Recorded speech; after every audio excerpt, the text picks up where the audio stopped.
When I was little, I used to go down to my grandma's house annually for 2 weeks by myself. We'd roast some marshmallows out back in her huge yard, then come back inside and can jellies and jams we'd made together. We'd sit on the porch and stare out down at the empty mountains that whistled to us through the pine trees. Her house was perched right close to the top of a mountain, and you could see the misty lake pooled at the bottom. In all my years, the only place that has ever matched the beauty of my grandma's house was the Banff National Park. At night, when the loons sang their song, I could almost hear the bugs skipping across the lake near her cabin.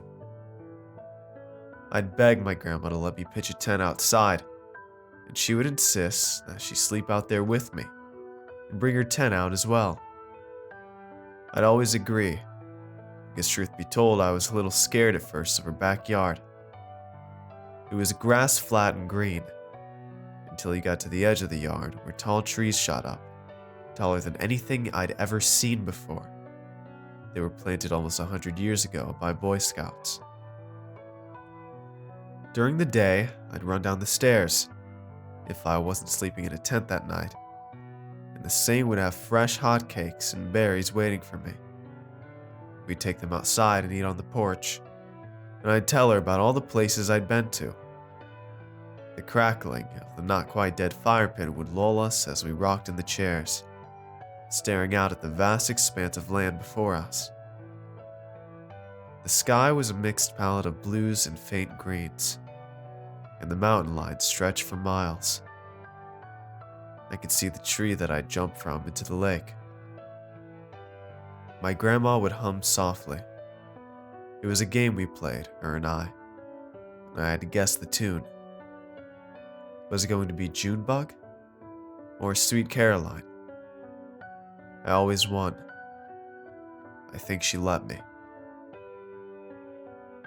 The room I stayed in was cozy and had a big bookshelf filled with all kinds of books from all over and from ages ago.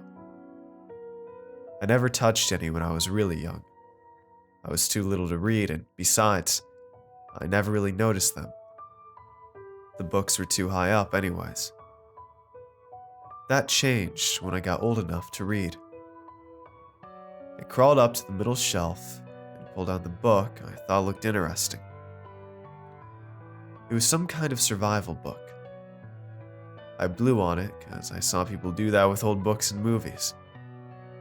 The front of the book said, "How to Survive in the Wilderness.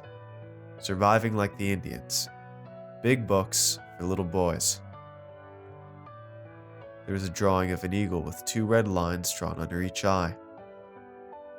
I flipped to the first page. There was no table of contents. Nothing. It just said, Chapter 1. How to Start a Fire from Scratch. I flipped through the book about halfway to see what other kinds of things it taught you. This chapter was titled Chapter 25, How to Make a Shelter.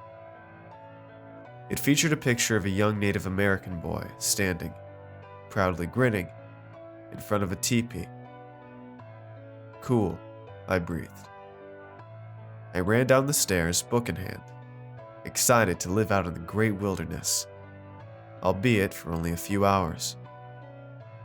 My necessities bag was laying next to the door. It was a big old leather backpack stuffed with my grandpa's old compass, my grandma's pocket knife, and a few pieces of rope, gum, penny candy, my med kit, which contained a measly 5 Band-Aids, Vaseline, and a small bottle of hydrogen peroxide, a spare sweater, forced by my mom, 2 full water bottles, and cans upon cans of fruit and meats. In case you get hungry, Grandma insisted. Tucked somewhere into the pocket was a lighter that none of the adults knew I had. I ran out into the forest out back. The sun was hot that day, and it beat down on me. I could feel the sticks crunching under my feet. The forest had gone quiet, which I had learned meant there was an apex predator around. I remember how proud that made me feel. I'd run around shaking trees, shouting, knowing that every single thing in the forest was scared of me. It was great. I found a small flat area near the bank of the lake and set up camp. I plopped down on a big rock right in the sun, so I was nice and warm. I opened the book up to the first chapter and got to work reading. I gathered that you needed kindling and small dry things. Within 2 hours, I had a huge pile of sticks in the middle of my clearing and a bunch of dried pine needles, the really long kind. Eventually, I was able to start a fire, and I was ecstatic. I ran back through the forest to the house, which was about a 7-minute distance, and begged my grandma to let me spend the night out there. I told her that I had a knife, which is probably not going to help, but she seemed to feel better when I had it. After several minutes of my begging, she caved and said fine, but I had to keep my walkie-talkie on at all times. I think the reason she let me is because there isn't anyone living within a 50-mile radius of her home. I dragged a tent out there and pitched it. The fire was still going strong, but I added a few sticks to it just in case. The moon was shining eerily, blanketing my base in a chilly blue glow. The lake was pitch black, and the stars were shining so brightly they were mirrored in the still water. Trees on every side of me stretched like mammoths towards the sky. I decided to try out some night swimming, and I slowly waded into the water. The warmth was surprising and pleasant. It was a welcome change from the crisp air. The world around me was silent except for the tinkling of the water as it lapped away from me. As I swam, the water continued to make that tinkling sound, which was only silence when I dove my head underwater. When I opened my eyes underneath, all I could see was black. I swam silently back to the bank and walked to the fire. I sat that way for a while, until I was dry. I threw my sleeping bag and fur blanket into the tent and crawled in, pitching up my small lamp. After a while, I could hear some wildlife coming back out again. The bugs began to chitter, and I heard small animals walking around. Some kind of creature stalked up to my tent and prodded the side with its nose.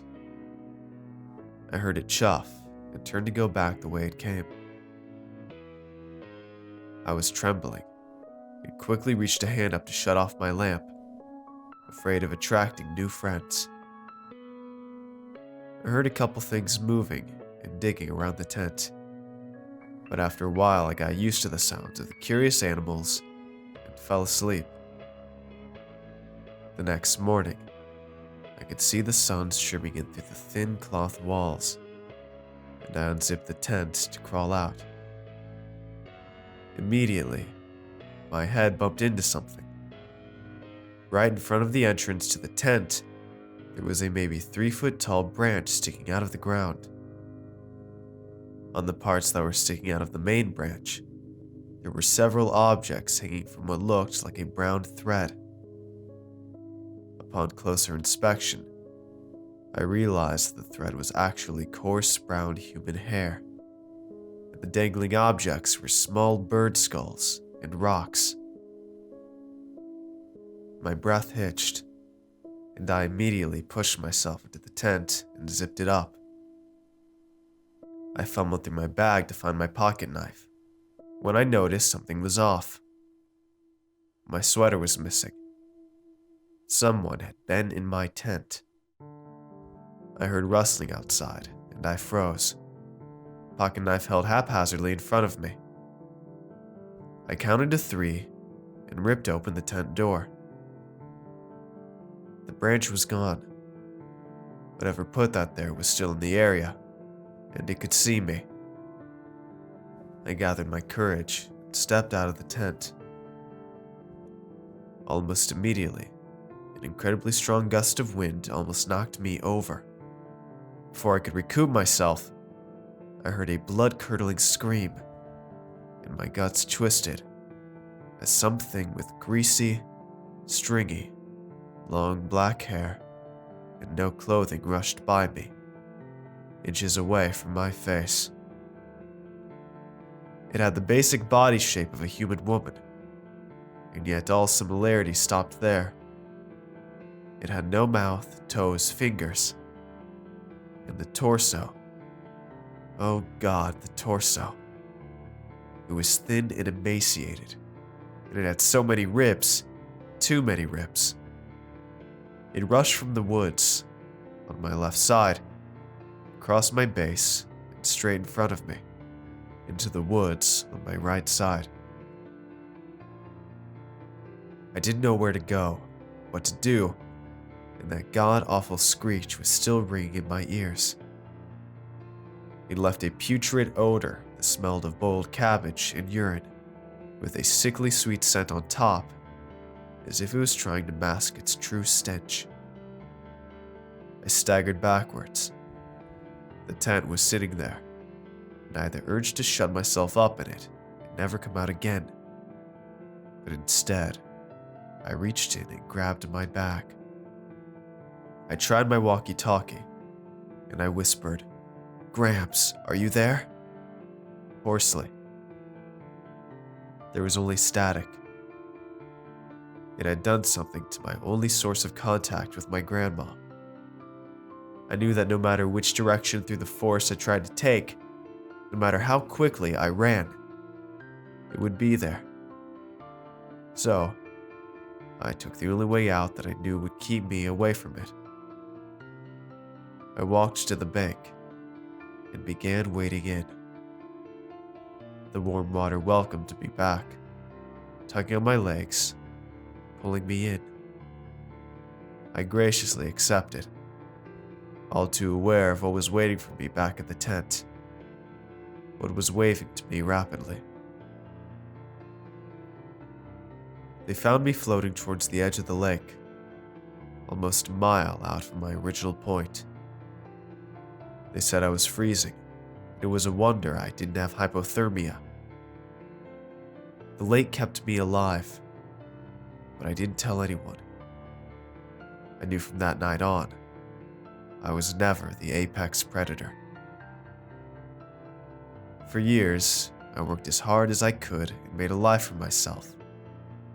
When they were going to build a resort on the lake, I didn't hesitate to buy the land. I live right next to my old base now. It used to scare me. The creaking boards in my house used to scare me. But now, when I'm afraid, I walk down to the dock and take a swim. I found it calms me. My grandma actually found that book a few years ago and sent it over to me. I opened it just to humor myself. Every single page was blank.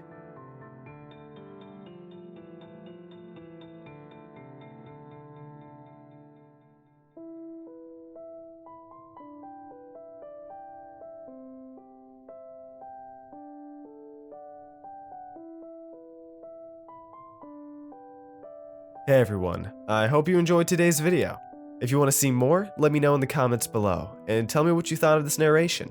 Make sure to follow me on Twitter for updates, and if you'd like to get early videos, shoutouts, and much more, I'd appreciate it if you check out my Patreon page. It's a place where you can help support my channel while getting awesome rewards in the process, and every pledge helps out a ton, no matter the size. So if you'd like to see all the rewards I offer and consider becoming a patron, it'd mean a ton to me if you'd click the link in the description and just check it out. And don't forget to show some love to the amazingly talented authors who make these narrations possible. Have a good night, everybody. Cheers.